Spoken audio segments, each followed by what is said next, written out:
জিনানাম। আমরা আগের ভিডিওতে দেখেছি যে ভগবান ঋষভদেব দেবনির্মিত সমপসারণ সভায় বসে তিনি ধর্মোপদেশ দিচ্ছেন। তার প্রথম গণধর বৃষভ সেন তাকে প্রশ্ন করছেন এবং ভগবান দিব্য ধ্বনির মাধ্যমে তার প্রশ্নের উত্তর দিচ্ছেন এবং তাদের কথাবার্তা থেকে আমরা জৈন শাস্ত্র বলতে যা বোঝায় সেই জৈন শাস্ত্রের পরিচয় আমরা পাচ্ছিলাম, আর জৈন তত্ত্ব সে সম্বন্ধে কিছু জানছিলাম। মূল বিষয় যেটা ছিল সেটা কিন্তু আমাদের পঞ্চব্রত, অহিংসা, সত্য, অচর্য, ব্রহ্মচর্য, অপরিগ্রহ, এই ব্রতের কথা আমরা জেনেছি। এই পাঁচটা ব্রত যখন মুনিরা আচরণ করেন তখন একে বলা হয় মহাব্রত, আর শ্রাবকদের জন্য এটা স্থূলরূপে আচরণীয়, সেই জন্য এদেরকে বলা হয় অনুব্রত। এছাড়াও আমরা সপ্তভঙ্গী ন্যায়ের কথাও জেনেছি, সপ্তভঙ্গী নয়। আর যত আমরা এখনো পর্যন্ত আগের ভিডিওতে যেগুলো জেনেছি সেই সমস্ত জ্ঞান আছে কার মধ্যে? দ্বাদশাঙ্গ শ্রুত জ্ঞানের মধ্যে। তো দ্বাদশাঙ্গ শ্রুত জ্ঞান ছাড়াও আরেকটা শ্রুত জ্ঞান, মানে শ্রুত জ্ঞানের আরেকটা ভাগ রয়েছে, সেটা হচ্ছে অঙ্গবাহ্য। এই যে দ্বাদশাঙ্গ, এই শ্রুত জ্ঞান হচ্ছে অঙ্গপ্রবিষ্ট শ্রুত জ্ঞানের বাইরে আরও কিছু রয়েছে যেগুলোকে বলা হচ্ছে অঙ্গবাহ্য শ্রুত। এই অঙ্গবাহ্য শ্রুতের আরেকটা নাম প্রকীর্ণক শ্রুত। এই প্রকীর্ণক শ্রুত মোট 14টি আছে, 14 প্রকারের। এদের মধ্যে প্রথম হচ্ছে যে শ্রুত, তার নাম সামায়িক। তো এই সামায়িক প্রকীর্ণকের মধ্যে কি আছে? সামায়িক মানে হচ্ছে সমতা ভাব। সমতা ভাব মানে শত্রু মিত্র সমভাব। আমরা বলতে পারি এক প্রকার উদাসীনতা, জগৎ সংসার সম্বন্ধে উদাসীনতা। এই সামায়িক নামে প্রকীর্ণক এই সমতা ভাবের বর্ণনা করে, যে আমার মধ্যে ওই সমতা ভাব, উদাসীন ভাব, রাগ দ্বেষ মুক্ত ভাব এসেছে কি না আমরা এই সাময়িক প্রকীর্ণক থেকে জানতে পারব।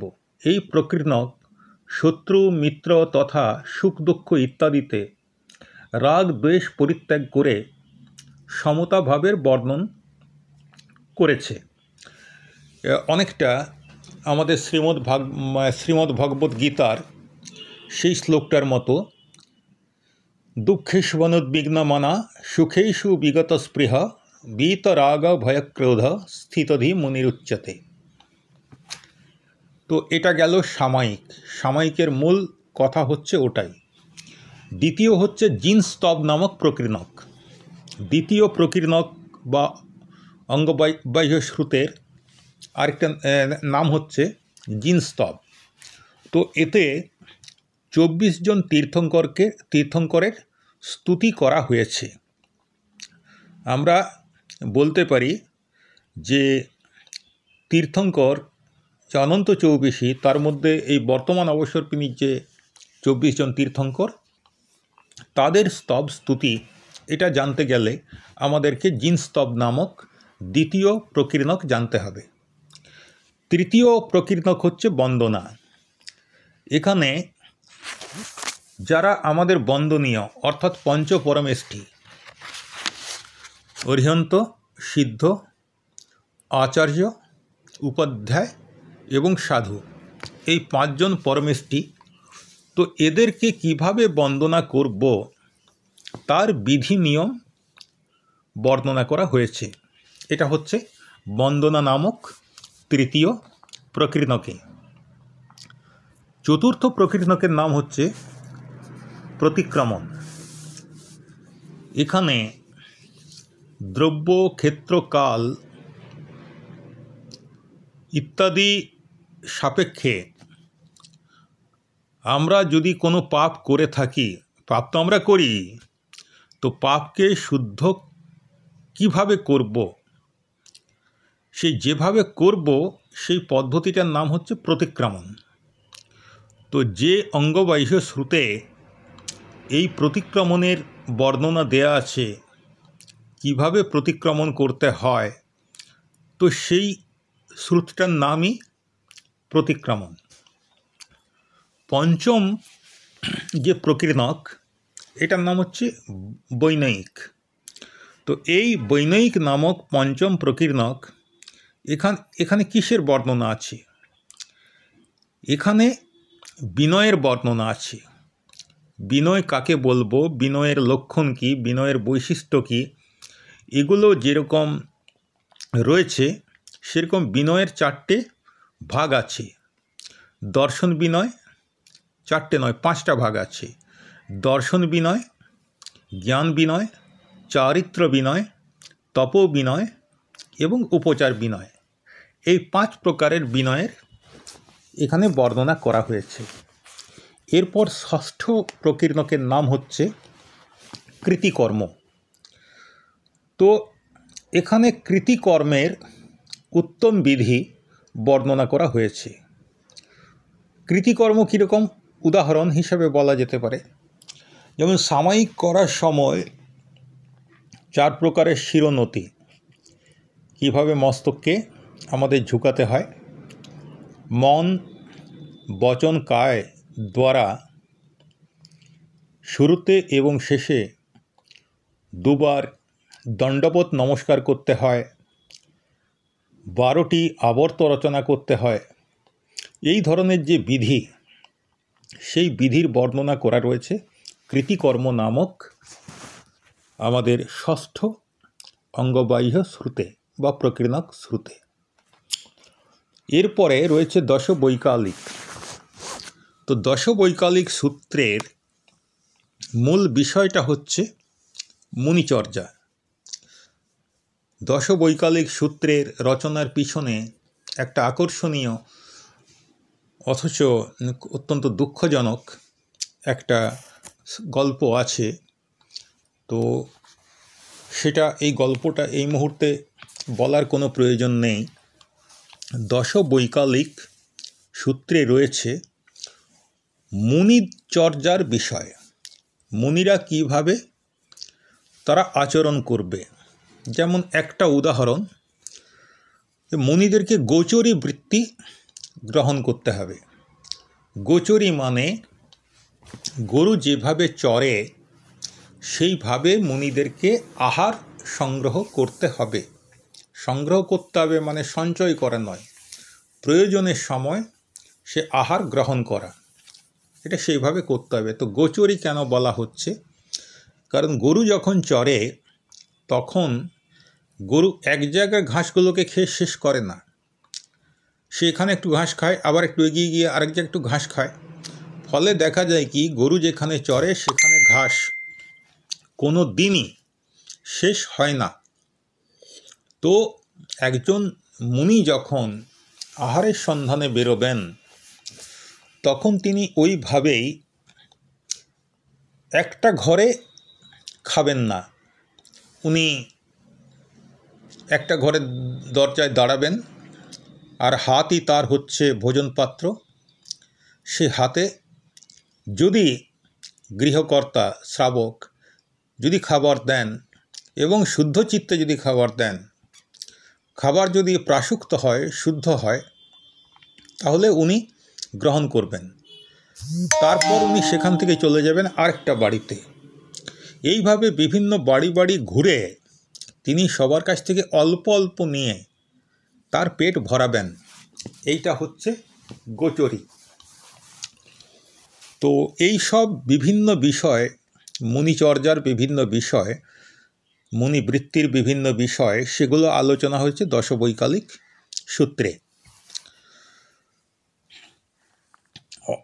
অষ্টম যে অঙ্গবাহ্য শ্রুত, তার নাম হচ্ছে উত্তরাধ্যয়ন। এখানে ভগবান মহাবীরের নির্বাণ গমন সম্বন্ধিত সমস্ত বর্ণনা আছে।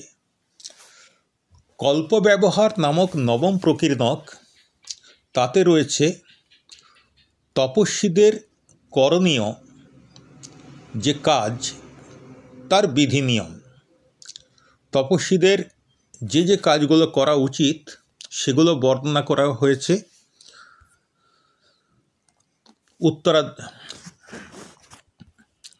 কল্প ব্যবহার নামক প্রকীর্ণকে।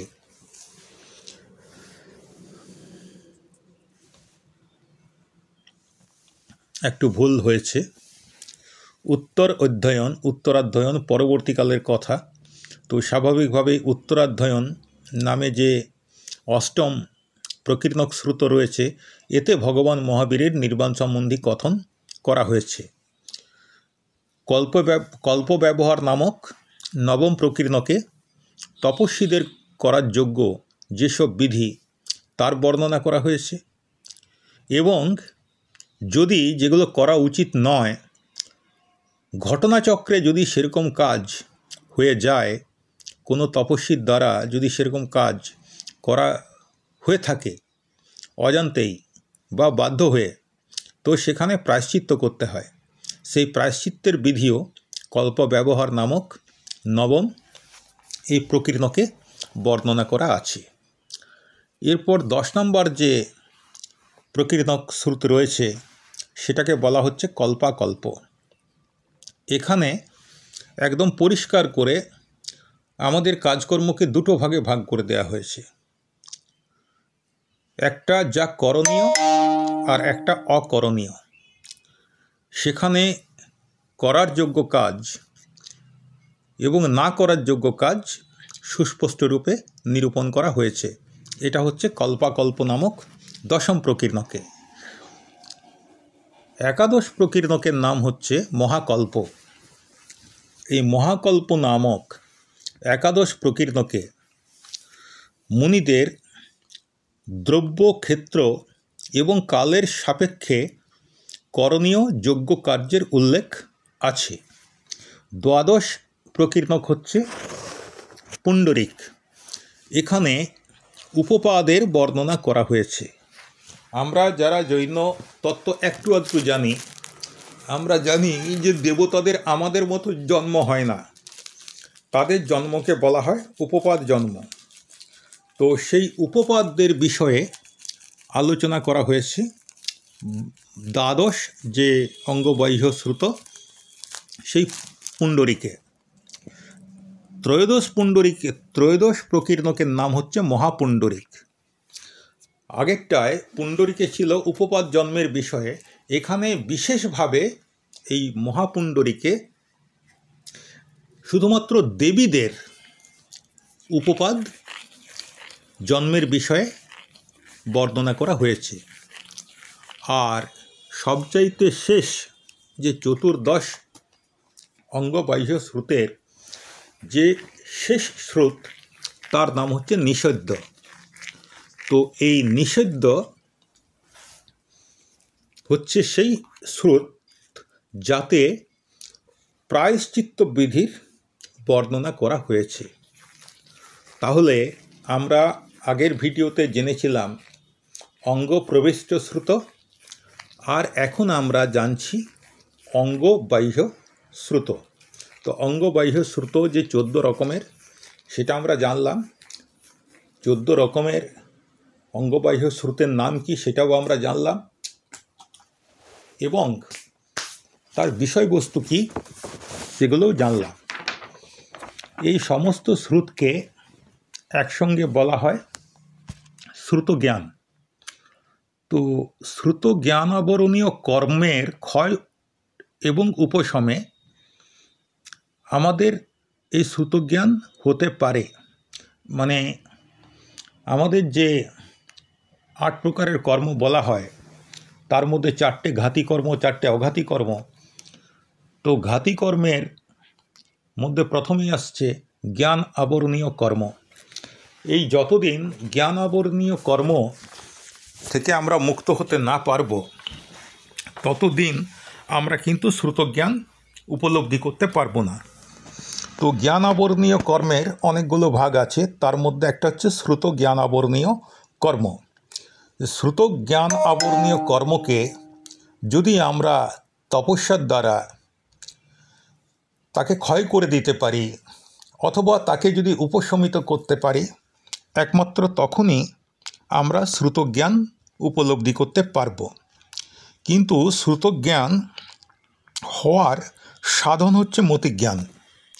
কারো যদি মতিজ্ঞান না হয় তাহলে সে শ্রুত জ্ঞান লাভ করতে পারবে না।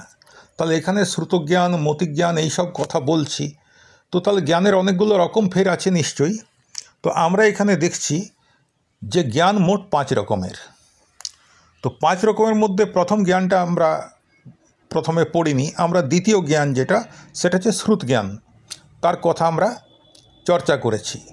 শ্রুত জ্ঞান ছাড়াও আরও যে 4 রকমের জ্ঞান আছে, সব মিলিয়ে যে 5 রকমের জ্ঞান হচ্ছে, সেই 5 রকমের জ্ঞানের নাম হচ্ছে মতিজ্ঞান, শ্রুত জ্ঞান, অবধি জ্ঞান, মনঃপর্যব জ্ঞান এবং কেবল জ্ঞান। এই মনঃপর্যব এটাকে অনেকে মনঃপর্যয় বলেন, আবার অনেকে মনঃপর্যায় এটাও বলেন। তো জ্ঞান তাহলে 5 প্রকার: মতিজ্ঞান, শ্রুত জ্ঞান, অবধি জ্ঞান, মনঃপর্যব জ্ঞান এবং কেবল জ্ঞান। তাহলে আগে আমাদের মতিজ্ঞান হতে হবে। মতিজ্ঞান হওয়ার পরে তবে আমরা কিন্তু শ্রুত জ্ঞানটা উপলব্ধি করতে পারব। তখন মতিজ্ঞান কাকে বলে? মতিজ্ঞান হচ্ছে সেই জ্ঞান যা 5 ইন্দ্রিয় এবং মনের দ্বারা আমাদের হয়।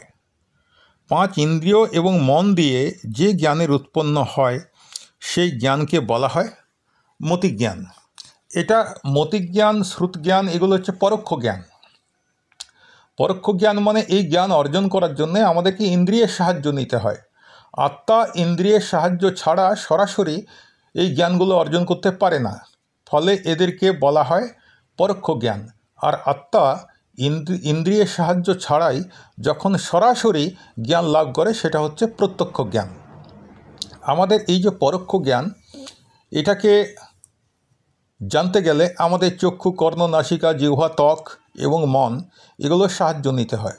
তো আমরা বাস্তব ক্ষেত্রে দেখি যেটা, যে আমি নিজে চোখে যেটা দেখলাম, দেখে যে জ্ঞানটা অর্জন করলাম সেটাই সত্যি, এবং সেটাকেই সবাই মেনে নেয় যে হ্যাঁ এটা সত্যি, কারণ এটা প্রমাণ রয়েছে, আমি নিজে দেখেছি, অতএব এটা প্রত্যক্ষ জ্ঞান। কিন্তু জৈন দর্শন এই প্রত্যক্ষ জ্ঞানগুলোকে বলে পরোক্ষ জ্ঞান, কারণ জ্ঞান হচ্ছে আত্মার ধর্ম। তো আত্মা যদি কারো সাহায্য নেয়, এই যে চোখ দিয়ে যেটা দেখলাম, ইন্দ্রিয়ের সাহায্য নিয়ে যদি সেই জ্ঞানটা অর্জন করে, তাহলে স্বাভাবিকভাবেই সেটাকে বলা হচ্ছে পরোক্ষ জ্ঞান। তো এখানে একটা, যেহেতু আমরা ব্যবহারিক জীবনে যেভাবে জ্ঞানের কথা আলোচনা করি, তার সঙ্গে এই মতিজ্ঞানের যে কনসেপ্ট, যে ধারণা, এর যাতে কোনো কনফ্লিক্ট না হয়, বিরোধ না হয়, সেই জন্য মতিজ্ঞানকে যেমন পরোক্ষ জ্ঞান বলা হচ্ছে, তেমনি সাংব্যবহারিক প্রত্যক্ষ, মানে ব্যবহারিক জীবনে এটাকেই লোকে প্রত্যক্ষ জ্ঞান হিসেবে ধরে নেয়, কিন্তু আসলে এটা হচ্ছে পরোক্ষ জ্ঞান। এই মতিজ্ঞানের 4টে ভেদ আছে। তো এটাকে বলা হয়, এই 4টে ভেদ হচ্ছে অবগ্রহ, ইহা, অবয় এবং ধারণা। তো এই অবগ্রহ, ইহা, অবয় আর ধারণা, এই যে এই 4টে জিনিস, এই 4টে জিনিসের দ্বারা আমরা যে এই চার ধরনের যে জ্ঞান আমরা অর্জন করতে পারি, তাহলে এটাকে অর্জন করতে গেলে আমাদের 6টা জিনিস দরকার। 5টা ইন্দ্রিয় এবং মন 6টা। তাহলে 6টা জিনিসের সাহায্যে আমরা এই 4 রকমের জ্ঞান অর্জন করতে পারি। তাহলে ইন্দ্রিয় ভেদে এই মতিজ্ঞানকে আমরা মোট 6 4 24, মোট 24 রকমের মতিজ্ঞান বলতে পারি। এই 24-এর মধ্যে শব্দ, গন্ধ, রস আর স্পর্শ দ্বারা হওয়া যে জ্ঞান, এটাকে বলা হয় ব্যঞ্জন অবগ্রহ। তো এই ব্যঞ্জন অবগ্রহকে এই 4টের সঙ্গে যদি মেলাই, তাহলে 6 এর সঙ্গে এই যে শব্দ, গন্ধ, রস আর স্পর্শ দ্বারা হওয়া ব্যঞ্জনাবগ্রহ, তাহলে 6 যুক্ত এই ব্যঞ্জনাবগ্রহ সমান 7। তাহলে 7 রকমের অবগ্রহ, 7 রকমের ইহা, 7 রকমের অবায়, 7 রকমের ধারণা। অতএব তাহলে সেই হিসাবে মতিজ্ঞানকে আমরা 7×4 28 ভাগে ভাগ করতে পারি। আর এই 28 ভাগের সঙ্গে অবগ্রহ, ইহা, অবায় এবং ধারণা, এই 4টে আদি যে প্রকার, একে যদি মেলাই তাহলে 28 আর 4 32 হয়। তো এইভাবে 24, 32, 28 এরকম মতিজ্ঞানের ভেদ জানা যায়। তো এই যে মতিজ্ঞান যেটা বললাম, এই মতিজ্ঞানটা কখন হয়? যখন মতিজ্ঞান আবরণীয় কর্ম তার ক্ষয় এবং উপশম হয়। যেমন শ্রুতজ্ঞান আবরণীয় কর্মের ক্ষয় উপশমের ফলে শ্রুতজ্ঞান লাভ করতে পারি আমরা, সেরকম মতিজ্ঞান আবরণীয় কর্মের ক্ষয় এবং অপশম হলে আমরা মতিজ্ঞান আমাদের মধ্যে প্রকট হয় এবং আমরা সম্যক দৃষ্টি জীব হতে পারি। মোক্ষ মার্গে যদি যেতে হয়, যাওয়ার প্রথম ধাপটাই হচ্ছে সম্যক দর্শন।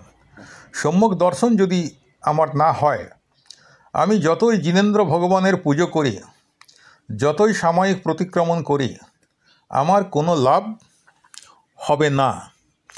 কারণ কি? আমি মিথ্যা দৃষ্টি, আমার যে দর্শন সেটা সম্যক দর্শন নয়। তো তাহলে সম্যক দর্শন হলে পর তখন আমরা এই মতিজ্ঞান অর্জন করতে পারব। এই মিথ্যা দৃষ্টি জীবেদেরও মতিজ্ঞান আছে, সেই মতিজ্ঞানটাকে বলা হয় কুমতিজ্ঞান। এরপর আমরা আসছি 3য় নাম্বার জ্ঞান, যেটা অবধি জ্ঞান। আমরা বারবার এর আগে দেখেছি, যখনই ভগবানের গর্ভে আসা হচ্ছে, ভগবানের জন্ম হচ্ছে, ভগবানের দীক্ষা হচ্ছে, ভগবানের কেবল জ্ঞান অর্জন হচ্ছে, যতবারই হচ্ছে, আমরা একটা জিনিস পড়েছি যে অবধি জ্ঞানের দ্বারা ভগবান ইন্দ্র, মানে দেবরাজ ইন্দ্র, তা জানতে পাচ্ছেন এবং জানার পর তিনি সমস্ত দেবতাদের সঙ্গে নিয়ে আসছেন উৎসব মানানোর জন্য। তাহলে অবধি জ্ঞান হচ্ছে আমি আমার জায়গায় দাঁড়িয়ে থেকে অন্য জায়গায় কি হচ্ছে না হচ্ছে সেটা জানা। এই যে জানাটা, এটাকে বলা হয় অবধি জ্ঞান। অবধি জ্ঞান 3 রকমের হয়। একটা হচ্ছে দেশাবধি, একটা সর্বাবধি, একটা পরমাবধি। তো এই হচ্ছে 3 রকমের অবধি জ্ঞান।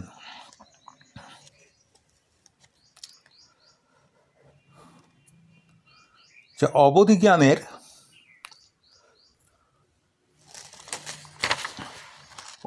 জ্ঞানের আগে রয়েছে, যেটা অবধি জ্ঞানের পরে যেটা রয়েছে মনঃপর্যব জ্ঞান। তো এই মনঃপর্যব জ্ঞানের আবার 2টো ভাগ, একটা হচ্ছে বিপুলমতি, একটা হচ্ছে ঋজুমতি। এই মনঃপর্যব জ্ঞানটা অবধি জ্ঞানের তুলনায় অনেক সূক্ষ্ম পদার্থ জানতে পারে। অবধি জ্ঞানের তুলনায় সূক্ষ্ম পদার্থই হচ্ছে মনঃপর্যব জ্ঞানের বিষয়। অবধি জ্ঞান তো পরমাণুকে যদি জানে, তাহলে এই মনঃপর্যব জ্ঞান সেই পরমাণুরও অনন্ত ভাগের 1 ভাগ পর্যন্ত সে জানতে পারে। এবং সব শেষ যে জ্ঞান, সেটা হচ্ছে একদম নির্বাধ, বাধাহীন কেবল জ্ঞান। কেবল জ্ঞান মানে সর্বজ্ঞতা, মানে সব কিছু, লোক এবং অলোকের সমস্ত কিছু দ্রব্য এবং পর্যায় সহ যে জ্ঞানের দ্বারা জানা যায়, সেই জ্ঞানকে বলা হয় কেবল জ্ঞান। তো কেবল জ্ঞানাবরণীয় কর্মের ক্ষয় অথবা উপশমের মাধ্যমেই কেবল জ্ঞান অর্জন সম্ভব হতে পারে। আর সেই জ্ঞানাবরণীয় কর্মের ক্ষয় করার জন্যই তপস্যা। একমাত্র তপস্যার মাধ্যমেই জ্ঞানাবরণীয়, দর্শনাবরণীয় ইত্যাদি কর্মগুলোর আমরা নষ্ট করতে পারি কর্মগুলোকে। তো আমরা দেখেছি তীর্থঙ্কর বা কেবলই যারা আছেন, তারা এইভাবে তপস্যার মাধ্যমে নিজেদের কেবল জ্ঞান আবরণীয় কর্মকে তারা ক্ষয় করে দেন। আর ক্ষয় করার ফলে যে জ্ঞান তাদের হৃদয়ে উদ্ভাসিত হয় সেই জ্ঞানটা হচ্ছে পরম জ্ঞান। একজন কেবল জ্ঞানের ভূত, ভবিষ্যৎ এবং বর্তমানের যে কোনো ক্ষেত্রের কোনো কিছু অজানা থাকে না। তো এই জন্যে কেবল জ্ঞান হচ্ছে সর্বপ্রকাশক জ্ঞান, সেটাই হচ্ছে কেবল জ্ঞান। যিনি কেবল জ্ঞান অর্জন করেছেন এই বিশ্ব ব্রহ্মাণ্ডে তার অজানা কিছুই নেই। এটা হচ্ছে কেবল জ্ঞান, এটাই একমাত্র প্রত্যক্ষ জ্ঞান। এই কেবল জ্ঞান সর্বপ্রত্যক্ষ এবং অবিনাশী, এর বিনাশ হয় না। একজন কেবল জ্ঞান অর্জন করার পর সেই কেবল জ্ঞানের কিন্তু আর বিনাশ হয় না। এরপর আসছে প্রমাণের কথা। প্রমাণ দু রকমের, এক হচ্ছে পরোক্ষ প্রমাণ আর এক হচ্ছে প্রত্যক্ষ প্রমাণ। পরোক্ষ প্রমাণের ফলটা কি না, পরোক্ষ প্রমাণের দ্বারা হেয় পদার্থকে ছাড়া, মানে যেসব পদার্থকে ত্যাগ করা দরকার সেই হেয় পদার্থ কিভাবে ছাড়তে পারি, আর উপাদেয় পদার্থ অর্থাৎ যা গ্রহণ করা উচিত তাকে কিভাবে গ্রহণ করতে পারি সেই বুদ্ধিটা উৎপন্ন হয়। পরোক্ষ প্রমাণের ফলে দুটো জিনিস হয়। আমরা জ্ঞেয়, হেয় এবং উপাদেয় এই তিনটে বিষয় জানতে পারি কি করা উচিত। যেমন হিংসা, হিংসা কি ত্যাগ করা উচিত না গ্রহণ করা উচিত? তো হিংসা ত্যাগ করা উচিত। তো সেখানে হিংসা হচ্ছে হেয় পদার্থ আর অহিংসাকে গ্রহণ করা উচিত, অতএব অহিংসা হচ্ছে উপাদেয় পদার্থ। তাহলে পরোক্ষ প্রমাণের ফল এটাই যে আমরা হেয় পদার্থকে ত্যাগ করতে এবং উপাদেয় পদার্থকে গ্রহণ করতে শিখি, অর্থাৎ সেই বুদ্ধিটা উৎপন্ন হয়। আর প্রত্যক্ষ প্রমাণের ফল হচ্ছে উপেক্ষা বা উদাসীনতা, অর্থাৎ এখানে রাগ বা দ্বেষের অভাব। কারো প্রতি আমার আসক্তিও নেই, কারো প্রতি আমার বৈরীও নেই, আমি এই বিষয় সম্বন্ধে উদাসীন। তো প্রত্যক্ষ প্রমাণের ফলে রাগ দ্বেষ আমাদের মন থেকে দূর হয় এবং তার পূর্বে মোহের ক্ষয় হয়। আমি এর আগের ভিডিওতেও বলেছি এই যে মোহ একটা সাংঘাতিক জিনিস। মোহনীয় কর্মকে বলা হয় কর্মের রাজা। মোহনীয় কর্ম আমাদের সমস্ত জ্ঞানাবরণীয়, দর্শনাবরণীয় এই কর্মগুলোর মূল। যতক্ষণ পর্যন্ত না মোহের উপর বিজয় অর্জন করতে পারবো ততক্ষণ আমাদের পক্ষে কোনো জ্ঞানই অর্জন করা সম্ভব নয়। তো এই যে মতি জ্ঞান, শ্রুত জ্ঞান, অবধি জ্ঞান এবং মনঃপর্যব জ্ঞান, এই চার জ্ঞান হচ্ছে পরম্পরা অনুযায়ী আমাদের মোক্ষের সাধক, মোক্ষের কারণ। এগুলোর মধ্য দিয়ে ধীরে ধীরে আমরা মোক্ষের দিকে এগিয়ে যেতে পারি। কিন্তু যে প্রত্যক্ষ জ্ঞান, কেবল জ্ঞান, এটা একদম প্রত্যক্ষভাবেই সাক্ষাৎ, এ হচ্ছে মোক্ষের কারণ। অর্থাৎ যে কেবল জ্ঞান অর্জন করেছেন তার মোক্ষ হবেই। যারা মতিজ্ঞান, শ্রুতজ্ঞান, অবধি জ্ঞান, মনঃপর্যব জ্ঞান এগুলোর ধারক, যাদের মধ্যে এই জ্ঞানগুলো আছে তারাও মোক্ষে যাবে, কিন্তু তাদের সময় লাগবে। এই শরীরে তারা যেতে পারবে না, তাদেরকে আবার জন্ম নিতে হবে। কোনো একটা জন্মে তারা কেবল জ্ঞান অর্জন করবে, তারপরে মোক্ষে যাবে। আর যদি এই জন্মেই কেবল জ্ঞান অর্জন হয়ে যায় তাহলে আমাকে আর জন্ম মৃত্যু চক্রে ঘুরতে হবে না, আমার সোজা মোক্ষ হয়ে যাবে। সেখানে আমি সিদ্ধলোকে বসে অনন্ত সুখ, অনন্ত বীর্য, অনন্ত সন্তোষ, এই সব কিছু অনন্ত ভোগ করব। এই যে প্রমাণ দ্বারা যে তত্ত্ব আমরা জানছি, যে পদার্থ আমরা জানছি, সেই প্রমাণ দ্বারা জানা পদার্থের প্রতি শ্রদ্ধান অর্থাৎ শ্রদ্ধা ও বিশ্বাস রাখা, সেটাই হচ্ছে সম্যক দর্শন। এখন এই প্রসঙ্গে বলি, জৈন ধর্মে ত্রিরত্ন বা রত্নত্রয় কথাটা আছে। যে আমাকে মোক্ষ মার্গে যেতে গেলে, আরও সহজ ভাষায় বলতে গেলে, আমাকে যদি আগে জৈন হতে হয় তাহলে 3টে জিনিসের আগে দরকার। সেই 3টে জিনিসকে বলা হয় ত্রিরত্ন বা রত্নত্রয়। এই ত্রিরত্ন কি কি? সম্যক দর্শন, সম্যক জ্ঞান এবং সম্যক চারিত্র। এই সম্যক দর্শন, সম্যক জ্ঞান এবং সম্যক চারিত্র, এই 3টাই হচ্ছে মোক্ষ প্রাপ্তির উপায়। তো সম্যক দর্শন, সম্যক জ্ঞান এবং সম্যক চারিত্র রূপ রত্নত্রয়, এটা যেহেতু মোক্ষ প্রাপ্তির উপায়, সেই কারণে যেসব মানুষ উত্তম সম্পদের ইচ্ছা করে তাদের এই শ্রদ্ধানটা প্রয়োজন।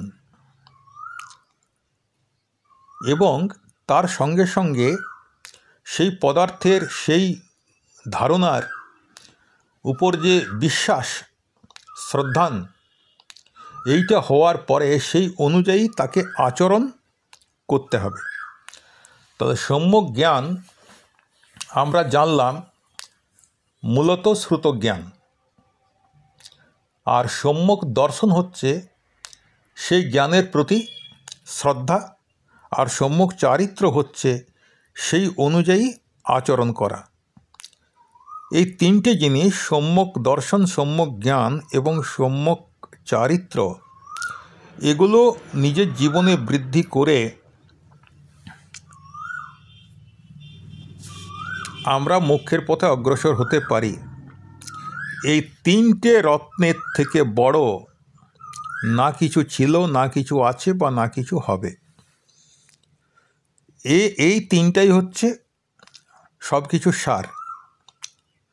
তো ভগবান জিনেন্দ্র অর্থাৎ ভগবান আদি তীর্থঙ্কর ঋষভদেব এইভাবে উপদেশ দেওয়ার পর তার এই উপদেশরূপী ঔষধি পান করে 3 জগতের সমস্ত জীব সন্দেহরূপ রোগ থেকে মুক্ত হয়ে এমন সুশোভিত হতে লাগলো যেন বোবা হয়ে গেছে।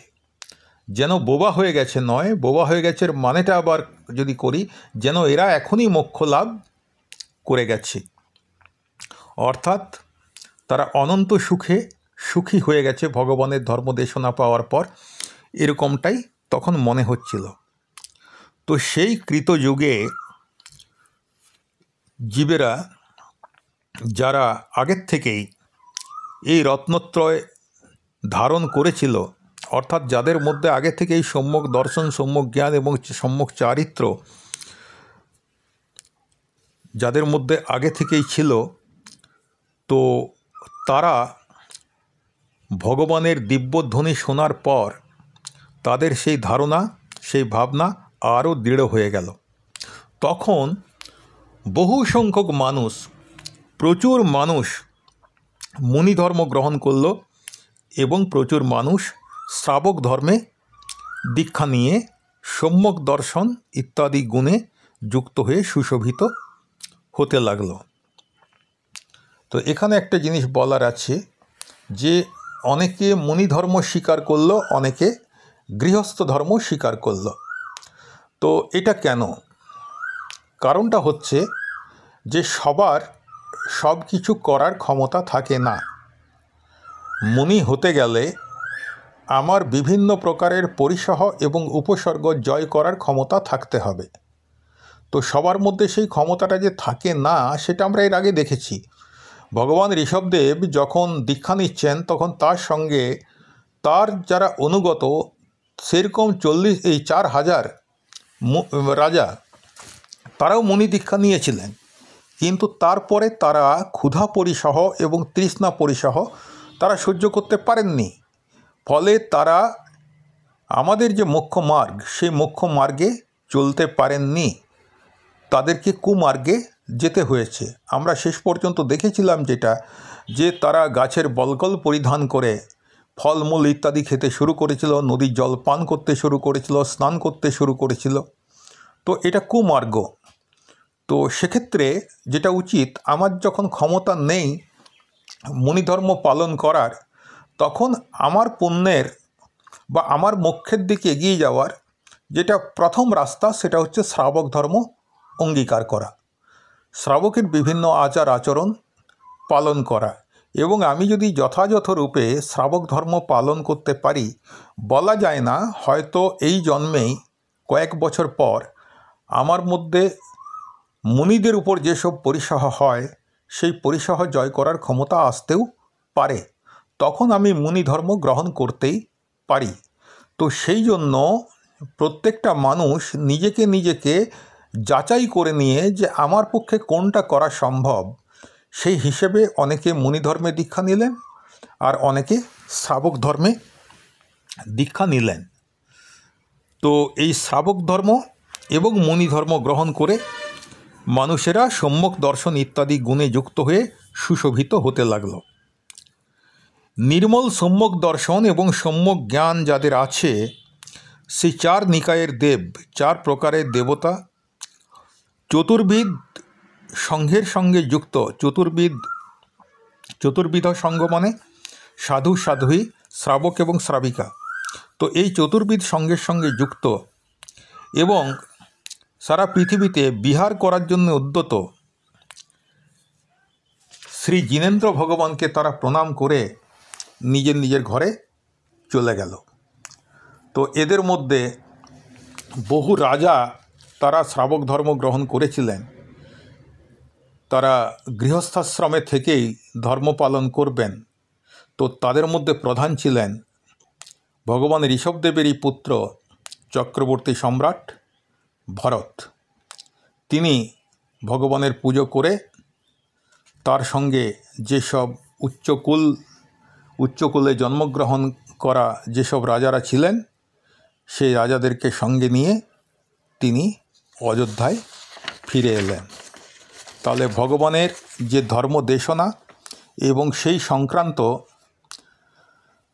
যে চর্চা, সেই প্রসঙ্গে শ্রুত জ্ঞান এসেছে, অঙ্গ প্রবিষ্ট অঙ্গ বাহ্য এসেছে, বিভিন্ন ধরনের জ্ঞানের কথা এসেছে, বিভিন্ন ধরনের জ্ঞানাবর্ণীয় কর্মের কথা এসেছে এবং রত্নত্রয় যেটা সম্যক দর্শন জ্ঞান চরিত্রাণী মোক্ষ মার্গ আচার্য উমাস্বাতি তার তত্ত্বার্থ সূত্রে বলেছেন, সেই তিনটে জিনিসের, তিনটে রত্নের আলোচনাও আমরা করলাম এবং আমরা দেখলাম বহু মানুষ মুনি দীক্ষা গ্রহণ করল, বহু মানুষ শ্রাবক দীক্ষা গ্রহণ করল, করার পর হৃষ্ট মনে সব শ্রাবকেরা ফিরে গেল। সেই শ্রাবকদের মধ্যে শ্রেষ্ঠ শ্রাবক হচ্ছেন আমাদের চক্রবর্তী সম্রাট ভরত, যিনি ঋষভদেবের পুত্র। এর পরবর্তী ভিডিওতে আমরা ঋষভের নির্বাণ কল্যাণক আলোচনা করব এবং নির্বাণ কল্যাণক আলোচনা করার পর আমাদের ঋষভ জীবনী শেষ হবে। আমরা এরপরে ঢুকব জৈন তত্ত্বে।